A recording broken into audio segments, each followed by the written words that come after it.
श्री सद्गुरुदेव परमात्मने नमः। श्री रामचंद्राय नमः। सर्विस यानी कि सेवा। सेवा शब्द आपाततः समर्पण पूर्ण नैष्ठिक पवित्रता का अभिव्यंजक है और यह उसी सेवा शुश्रूषा के उदात्त भाव के लिए लोक में प्रतिष्ठित है। भाषा विज्ञान की दृष्टि से सेवा शब्द एक बहुआयामी शब्द है जिसके लौकिक, परलौकिक या स्वार्थगत, परमार्थगत तथा परमार्थगत संदर्भों में प्रयोग होने से भिन्न भिन्न अर्थ व्यंजित होते हैं। व्यवहार में सेवा का अर्थ परिचर्या, सेवा शुश्रूषा, आज्ञा पालन या चाकरी, एम्प्लॉयमेंट आदि होता है। इस प्रकार सेवा एक वृत्ति या कर्म के लिए भी बहुतायत में प्रचलित है। सेवा की क्रियान्विति कैसे होती है? उदात्त रूप में सेवा सर्वोत्तम भाव है जिसकी क्रियान्विति मुख्यतः दो स्तर पर होती है। प्रथम भावात्मक या वैचारिक स्तर पर, दूसरे क्रियात्मक स्तर पर। अर्थात सर्वप्रथम सेवा का भाव या विचार दया, श्रद्धा, परोपकार या कामना आदि के कारण उत्पन्न होता है, जो बाद में कर्म या क्रिया के रूप में परिणित हो जाता है।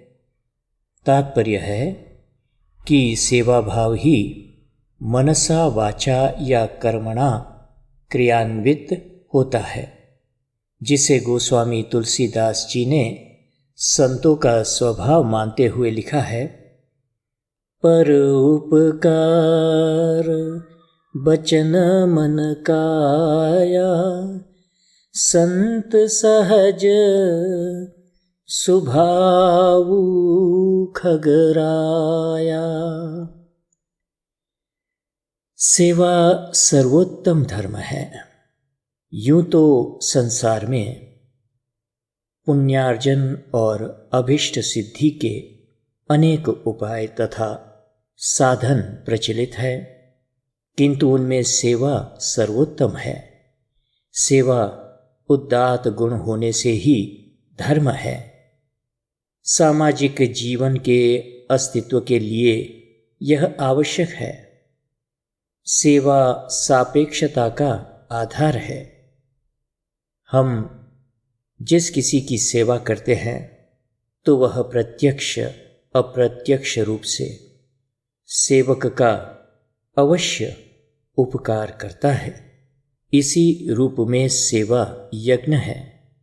गीता में कहा है, देवान् भावयतानेन ते देवा भावयन्तु वः। परस्परं भावयन्तः श्रेयः परमावाप्स्यथ। अर्थात जिस यज्ञ आदि रूप में हम देवताओं की भावना या समृद्धि करते हैं, वे भी हमारी समृद्धि करते हैं और इसी रूप में हम परस्पर सहयोग से परम कल्याण को प्राप्त करते हैं। सेवा जितनी सहज तथा सरल प्रतीत होती है, इसका निर्वाह उतना ही कठिन है। In practice service is very difficult. नीतिकार भर्तृहरि ने राज सेवा के रूप में सेवा धर्म को अति कठिन तथा योगियों के लिए भी अगम्य बताते हुए लिखा है, सेवा धर्म परम गहनो योगिनामप्यगम्य। भगवान श्री कृष्ण ने कर्मयोग के रूप में इसे अति कठिन बताया है। गहना कर्मणो गति ही। तुलसीदास जी ने भी इसे सेवक के धर्म के रूप में कठोर बताते हुए लिखा है, सब ते सेवक धर्मु कठोरा। यहाँ तक कि सेवा को भोग से भी कष्टकर बताते हुए लिखा है, भोगादपि महत्कष्टम शुश्रूषायाम भविष्यति। इससे ज्ञात होता है धर्म तथा कर्तव्य के रूप में सेवा जीवन का अनिवार्य अंग तथा मानवता का प्रतीक है। यह लोक मंगल कारक तथा श्रेय का विधायक है। यह भी निर्विवाद है कि सेवा से पाषाण हृदय को भी अनुकूल किया जा सकता है। अतएव सेवा एक योग है जिससे कुशलता की अपेक्षा होती है। कहा गया है, योगः कर्मसु कौशलम। सेवा की सफलता कैसे होती है? सामान्य रूप से सेवा की सफलता के लिए तन मन धन का तो सुतरां महत्व होता ही है, साथ ही भावनिष्ठा एवं समर्पण परम आवश्यक होता है। कहा है, क्रिया सिद्धि ही सत्वे भवति महताम नोपकारणे। अर्थात महान लोगों के लिए कार्य की सिद्धि आंतरिक चेतना या सत्व पर निर्भर करती है, न कि बाह्य उपकरणों पर। अतः सेवा की सफलता के लिए सेवा चेतना या भावना अपरिहार्य होती है, एसेंशियल होती है। सेवा की सफलता के लिए सेवा चेतना या भावना एसेंशियल होती है। इसके साथ ही सेवकीय गुण अर्थात सेवक की विनम्रता, सहिष्णुता, धैर्य तथा संयम या निर्लोभता बहुत आवश्यक होते हैं। गीता में जिन्हें वांग्मय तप कहा है, वह सेवा की सफलता का आधार है। गीता में कहा है, अनुद्वेगकरम वाक्यम सत्यम प्रियहितम च यत्। अर्थात सेवक को भी उद्वेग उत्पन्न न करने वाले सत्य प्रिय और हितकर वचन बोलने चाहिए। इसी तरह सेवक को प्रसन्न, शांत, मितभाषी तथा जितेंद्रिय होना चाहिए। सेवा सकाम तथा निष्काम दोनों रूपों में ही कल्याणप्रद होती है, किंतु निष्काम सेवा सुतरां फलित होने वाली वशीकरण जैसी होती है। इसी अहैतुकी सेवा के संबंध में तुलसीदास जी ने लिखा है, हेतु रहित जग जुग उपकारी, तुम्हार सेवक असुरारी। अर्थात संसार में आप और आपके सेवक ही बिना हेतु उपकार करने वाले हैं। सेवा के दो रूप होते हैं।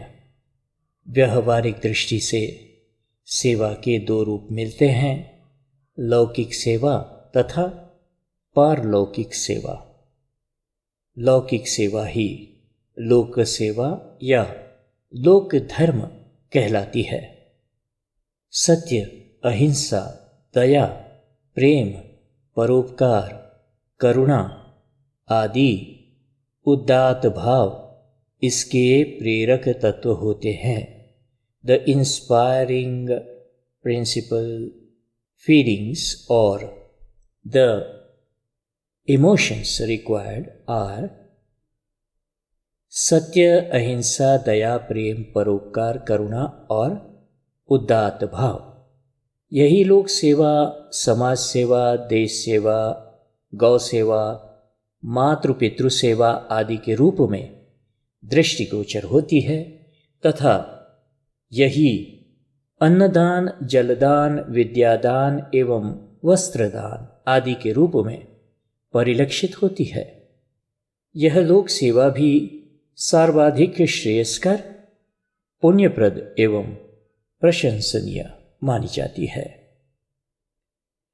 भक्ति मूलक सेवा पारमार्थिक तथा पारलौकिक सेवा ही भक्ति तथा अध्यात्म का आधार है। यह शास्त्रीय दृष्टि से साधन स्वरूपा तथा साध्य स्वरूपा होती है। शास्त्रों में सेवा के 3 रूप मुख्यतया बताए गए हैं। प्राणी मात्र की सेवा, भगवत भक्तों की सेवा तथा भगवत सेवा। यही सेवा भक्ति है। प्रत्येक प्राणी में उसकी अभिव्यक्ति है। ईश्वर अंश जीव अविनाशी, अतः प्राणी मात्र की सेवा ही सच्ची सेवा भक्ति है। शास्त्रकार भगवत भक्तों की सेवा को उपलक्षणत्वात् उत्कृष्ट सेवा स्वीकारते हैं, जबकि महाप्रभु वल्लभाचार्य जी ने भगवत सेवा को ही सेवा कहा है। चेतस्तत प्रवणम सेवा, अर्थात अपने इष्ट की सेवा में तदाकार वृत्ति होने से यह सेवा उत्कृष्ट है। इस सेवा में भक्त सामुद्रोही तरंगः का भाव रखते हुए तदाकारता तथा तन्मयता का अनुभव करता है और तत्सुखे सुखित्वम के रूप में अनन्य भाव से सेवा परायण रहता है। यही नहीं, भारतीय परंपरा में गुरु गोविंद दोनों खड़े काके लागू पाए, बलिहारी गुरु आपने जिन गोविंद दियो मिलाए। इसके क्रम में गुरु सेवा का भी विशिष्ट महत्व है।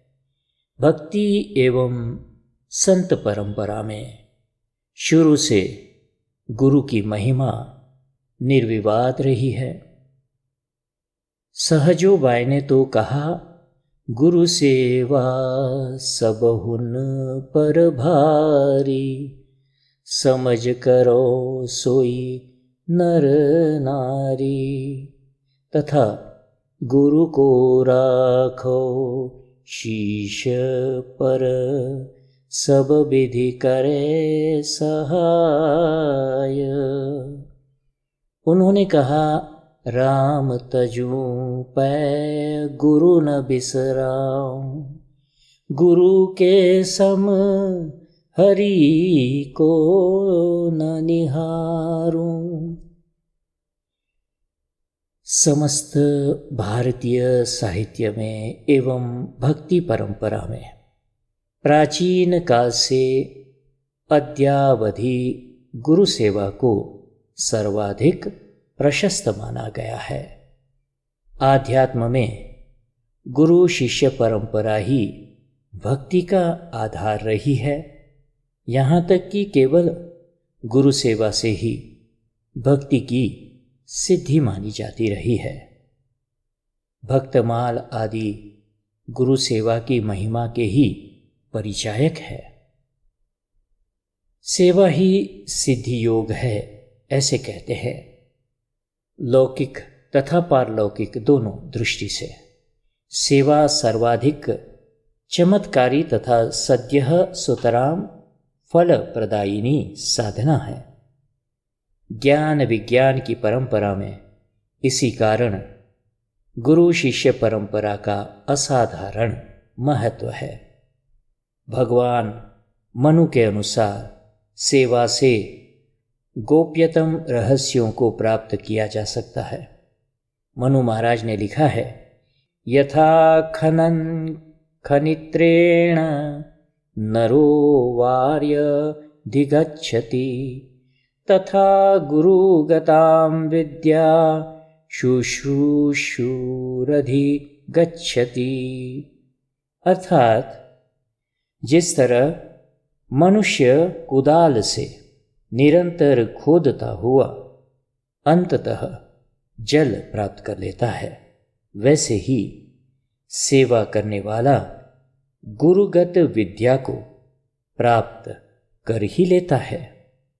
महान दार्शनिक अभिनव गुप्त भी सेवा की महिमा बताते हुए कहते हैं, सुवर्ण पुष्पां पृथ्वीं चिन्वन्ति पुरुषास्त्रयः शूरश्च कृतविद्यश्च यश्च जानाति सेवितुम्।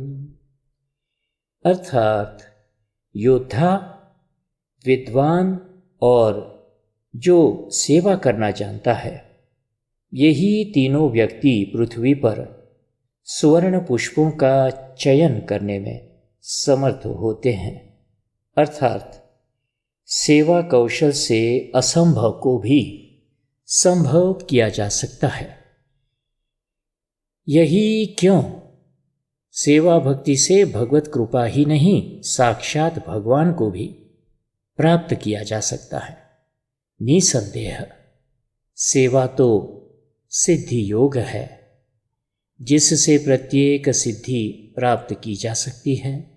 गीता में स्वयं भगवान श्री कृष्ण ने कहा है, अहम सर्वस्य प्रभवो मत्तः सर्वं प्रवर्तते।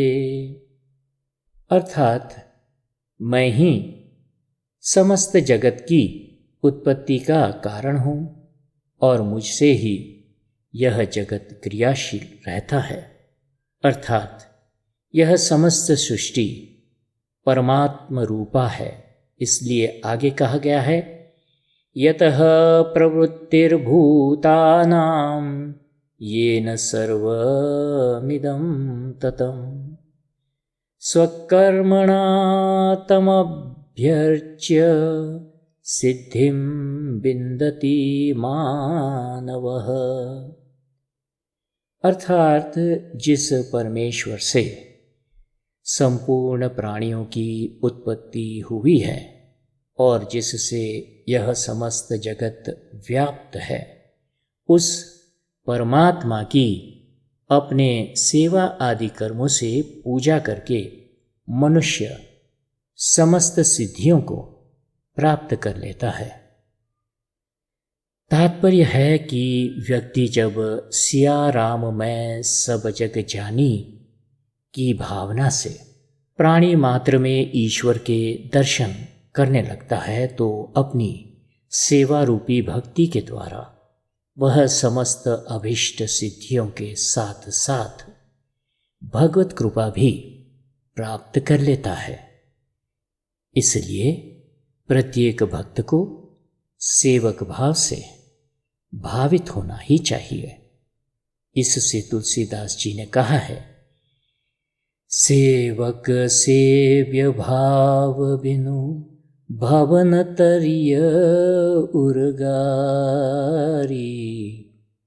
अतएव जब प्रेम तथा श्रद्धा, करुणा या दया अथवा प्रार्थना के भाव से भावित होते हैं, तो सेवा का प्रकटीकरण होता है और यही सेवा भक्ति सेवक सेव्य भाव के रूप में अभिव्यंजित होते ही सिद्धि योग के रूप में प्रतिफलित हो जाती है तथा भगवत कृपा का पात्र तक बना देती है। अंतिम लक्ष्य तो यही है, भगवत कृपा के पात्र बनना, गुरु की कृपा के पात्र बनना तो सेवा इसमें सबसे मुख्य है। इस तरह से समझाते हुए कहा, जैसे अपनी आवश्यकता को पूर्ण करने की इच्छा होती है, वैसे ही दूसरे की आवश्यकता पूर्ण करने के लिए व्याकुल होने पर सेवा होती है। शिशु की सेवा माँ इसी भाव से करती है। शिशु के अभाव की पूर्ति के लिए माता का अस्थिर होना ही सेवा है। अंदर अनुराग नहीं है, दूसरों की देखा देखी सहायता करते हैं, इसका नाम सेवा नहीं है। वृक्ष सेवा, पशु पक्षी की सेवा, पिता माता की सेवा, पति सेवा, संतान सेवा, प्रभु सेवा, राज सेवा, भृत्य सेवा, पत्नी सेवा, इस भाव से करने पर ही सेवा होती है, नहीं तो उसे सेवा कहना उचित नहीं है। अहंकार नष्ट करने का उपाय है सेवा करना, जीव की सेवा। पशु पक्षी के भी चरणों में नमस्कार करना होगा, यहाँ तक कि विष्ठा के कीड़े से भी घृणा नहीं करना। जैसे तार टूट कर गिर जाता है, वैसे ही अहंकार से योगियों का भी हठात पतन हो जाता है। जाति धर्म का विचार न करके भी भक्तों की सेवा करो। माता पिता को साक्षात देवता जानकर उनकी पूजा करो। स्त्री को भगवान की शक्ति जानकर श्रद्धा करो, उसका भरण पोषण करो, देखरेख करो। जो पुरुष पत्नी को साक्षात देवी के रूप में नहीं देखता, उसके घर में शांति और मंगल नहीं होता। स्त्री को विलास सामग्री अथवा दासी मत समझो।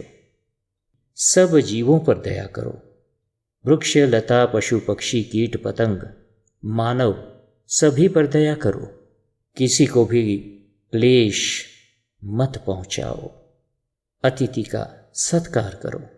अतिथि का नाम धाम मत पूछो। अतिथि को गुरु और देवता जानकर उसकी यथासाध्य पूजा करो। सेवा बहुत बड़ा धर्म है, इसलिए कठिन कहा गया है। तो आज आप लोगों ने सेवा के बारे में समझा कुछ। सेवा के संदर्भ में कई बातें मैं आपको सुनाता रहूँगा बार बार, और इसे सेवा के प्लेलिस्ट में ही देखना। जय सिया राम, जय सद्गुरुदेव। हरि ओम तत्सत, हरि ओम तत्सत, हरि ओम तत्सत। ओम शांति शांति शांति।